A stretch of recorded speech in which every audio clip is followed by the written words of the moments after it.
Merhaba arkadaşlar, ben Burak. Kanalıma hoş geldiniz ve bugün sizlerle birlikte After Effects'te nasıl anime Twixtor yapabileceğinizi göstereceğim. Bunu yapmaya geçmeden önce Twixtor nedir, ne değildir ondan biraz bahsetmek istiyorum. Twixtor kliplerinizi smooth bir şekilde yavaşlatmaya yarayan bir plugindir. Gerçekten en iyi pluginlerden biri bence, hatta en iyi plugin diyebilirim ben buna.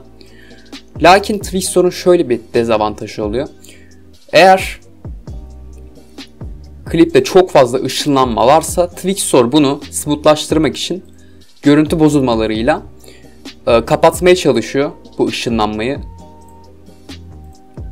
Ve biz buna warp diyoruz, görüntü bozulmaları direkt. Bunun olması kötü bir şey bizim için. Eğer anime klipleriniz çok fazla ışınlanıyorsa, mesela ta buradan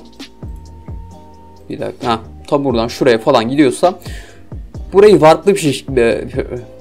warplı bir şekilde gösterir size Twixtor. Yani genel olarak mantığı bu şekilde arkadaşlar. Ben sizlere 2 adet metot göstereceğim Twixtor için. İlk metodumuzla başlayalım. Direkt ilk başta klibe pre-compose yapıyoruz. Şu şekilde şunu işaretliyoruz. OK diyoruz.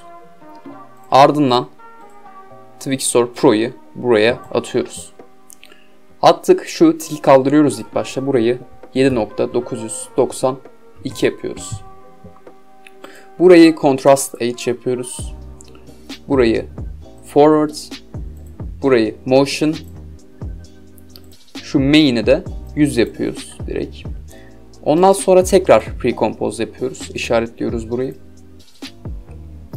Ardından ya şuradan şu şekilde Time Remap'i açıyorsunuz ya da Alt T'ye basarak Time Remap'i açıyorsunuz. Ondan sonra oluşan son keyframe'e geliyorsunuz buradan. Bunu sondan bir önceki kareye yerleştiriyorsunuz ve burayı siliyorsunuz bu şekilde. Ardından şuradan bir kare geriye gidiyorsunuz. Örneğin burası 20 ise 19 alıyorsunuz. 18 ise 17'ye. Ben 17'yi alacağım.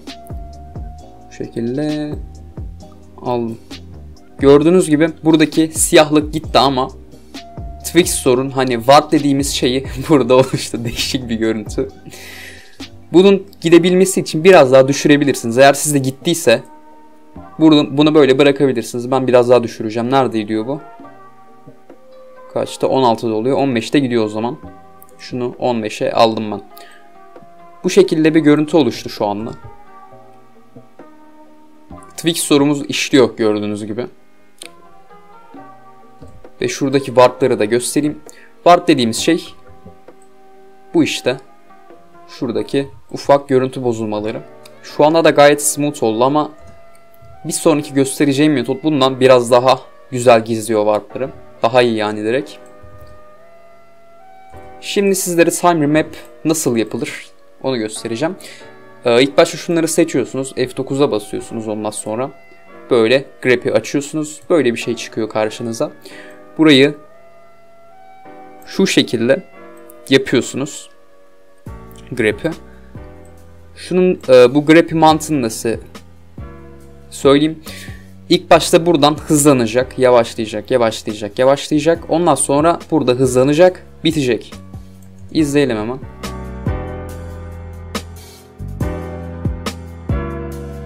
Evet, gördüğünüz gibi. Şimdi diğer metodumuza geçelim.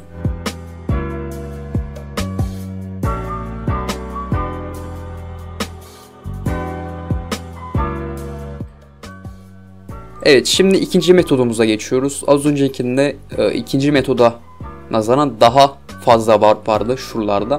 Bunda daha az olacak kesinlikle. Çünkü az öncekinden daha güzel bir Twixtor yapacağız. Şimdi 3 kare buradan gidiyoruz. Şöyle 1, 2, 3. 3 kare gittikten sonra kesiyoruz klibimizi. 1, 2, 3. Bunu klibin sonuna kadar tekrarlıyoruz. 3 karede bir keseceksiniz.